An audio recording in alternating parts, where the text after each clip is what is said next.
Hey guys, it's Miss Lily. We're going to talk about some key features today, key features of graphs. So if you got your notes printed out, you can follow along with me. First thing we're going to talk about is your X and Y intercepts. So your intercepts are points on a graph where they intersect the X and Y axis. So if you look here, you can see your X-intercept cross on the X-axis and your Y-intercept is going to cross on your Y-axis. So in your notes, you can put X or Y-axis. Alright, an X-intercept occurs where Y is equal to 0. So if you were looking at an ordered pair, the point, your Y value will be 0. The X-intercept occurs, the Y-intercept occurs when your X is equal to 0. Okay? Alright, we're going to look at some examples and identify X and Y intercepts on your function. So, if you look at the pictures here where it says identifying X and Y intercepts, again, your X-intercepts are going to be where it crosses the X-axis. For this graph, that will be here.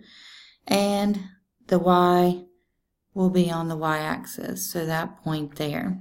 Okay, so those points will be identified as ordered pairs, your X and Y intercepts. So your X-intercept, if you count over from 0, 0, it's going to be 1, 2, 3, 4. So your X-intercept is 4, 0.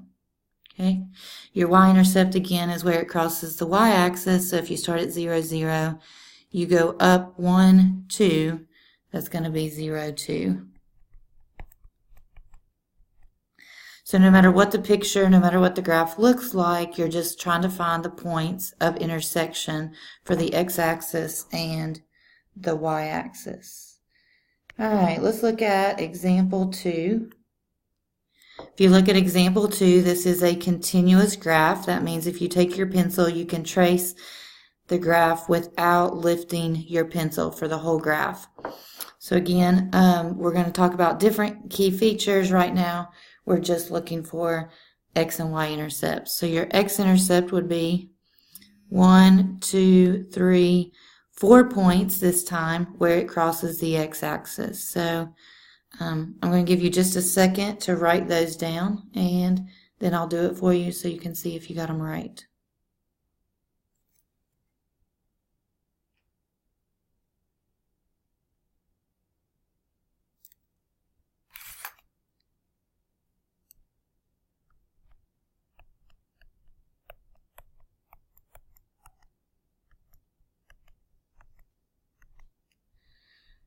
Alright, if you've had time to do that, let's see if you've got -2, 0, 1, 0, 2, 0, and 3, 0.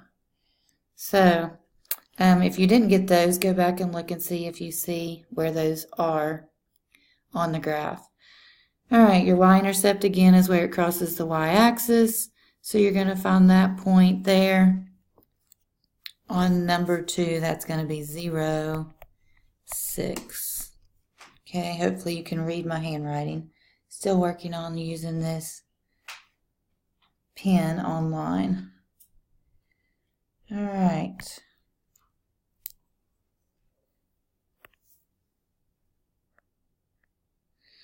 All right, let's skip down to another one. Let's look at number 6 and see if you can find the X and Y intercepts there.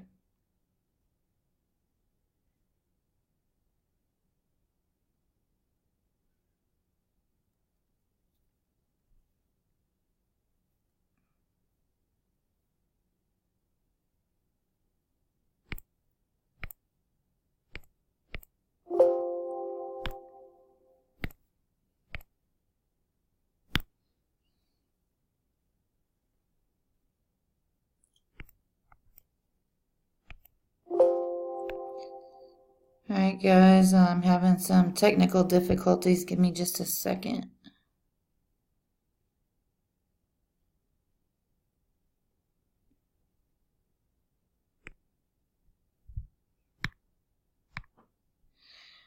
Alright, so for number 6, if you look at number 6, we're looking for the X and Y intercepts. So if you trace this line with your pencil, you're going to see it's a continuous line, and it gets very, very, very close to the x-axis, but you'll learn that this is a rational equation, and it doesn't actually touch the x-axis. So it's going to approach it, but it's not going to actually get there or cross it.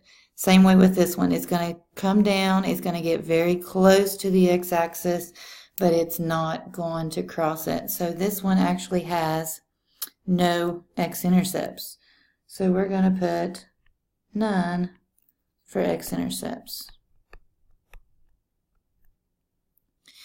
Alright, the y-intercepts, if you look, it's also going to come very close to the y, and up here it's going to go very close to the y. And you'll learn about isotopes a little later, which means it's going to approach that number, but it's not going to get there. So again, it does not cross or touch the y, so there's none for y-intercepts as well. Okay, so zeros. Zeros is one of your definitions that you need to know. Zeros are basically your solutions. So a zero is the point or points at which the function intersects the x-axis.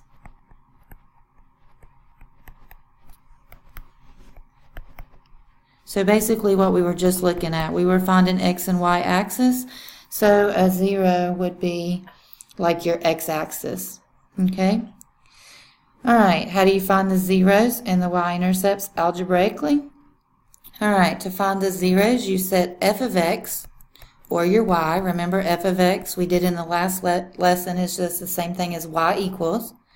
So f of x equals 0, and solve for x.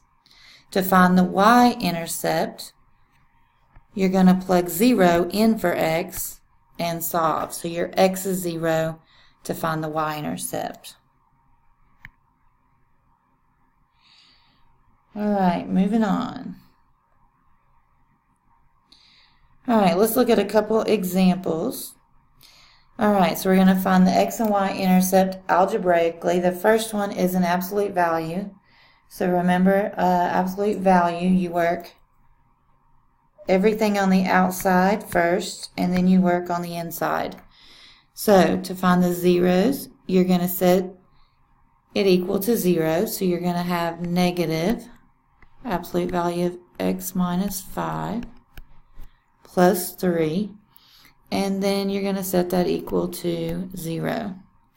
And then you're going to have, because it's absolute value and you have two different equations, remember absolute value is distance from 0 on a number line. And if you start at 0, you can go left and have your negative numbers, or you can go right and have your positive numbers. So we're going to have a second equation in just a second. Alright, to solve this, first thing you want to do would be subtract 3 from the other side.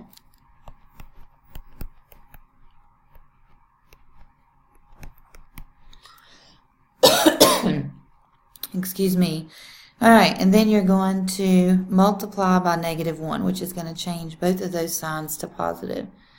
So you're going to have absolute value of x minus 5 is equal to 3. So at that point, again, if you go left, you're going to have negative. If you go right, you have positive. So at this point, you drop the absolute value. You're going to have x minus 5 equals 3. And your second equation is x minus 5 equals -3. Then you simply solve for x. So if I add 5, I get x equals 8 and x equals 2. So this one has 2 zeros, meaning it has 2 solutions. So you can plug those back in and check them. Alright, since I'm running out of room here, I'm going to write over to the left and show you how to find the y-intercept. Okay, if you scroll back up and look at your notes, you're going to see that in order to find the y-intercept, you're going to plug 0 in for x. So your y-intercept for number 7 is going to be negative. We're taking this function right here, your original function, and you're going to plug in 0. So 0 minus 5 and then plus 3 on the outside. Okay, so you've got your negative on the outside, so you got to evaluate on the inside. 0 minus 5 is just negative 5. And then you have to take the absolute value of negative 5. So you still have the negative on the outside, you keep that, and then you evaluate the inside, which turns positive.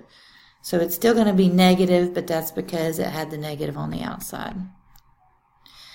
Alright, negative 5 plus 3 is negative 2. So you've got your x-intercepts of 8 and 2, and you've got your y-intercept of negative 2. Okay? Alright, so every one of these will be found exactly the same way. You will take this function and you will factor it, and you will set each factor equal to 0 and solve to find your zeros. Then you will take this function, you will plug in zeros for x to find your y-intercept. Alright, so let's skip down and see if there's one that looks interesting that I think you might need help with. Alright, let's look at number 9 because you may not have factored with powers of 4 yet. So if you look at number 9, first thing we got to do is think about how we're going to find our zeros, which means how are we going to solve this equation. Okay, so to find the zeros, we're going to factor this expression. So I can say, what can I do? What can I multiply together that's going to equal x to the 4th minus 5x squared plus 4? So factoring is kind of the reverse of distributive property. So you're trying to break it down. So look at the first term, x to the 4th. So you've got x squared times x squared equals x to the 4th. And then we got to see what multiplies to give us the last term and adds to give us the middle term. So the only thing that multiplies to give us 4 is 4 and 1 and 2 and 2.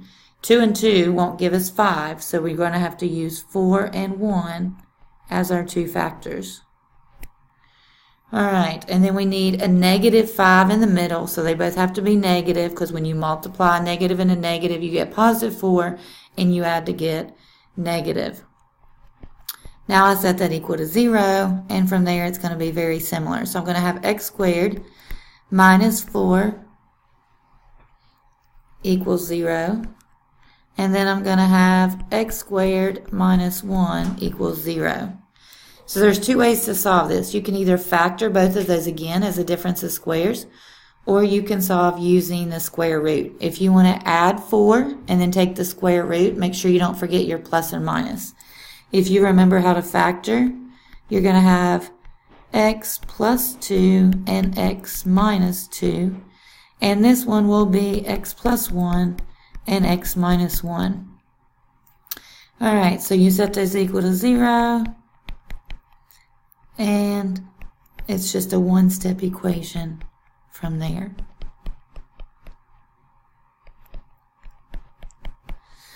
So you're going to get x equals negative 2, x equals 2, x equals negative 1, and x equals 1.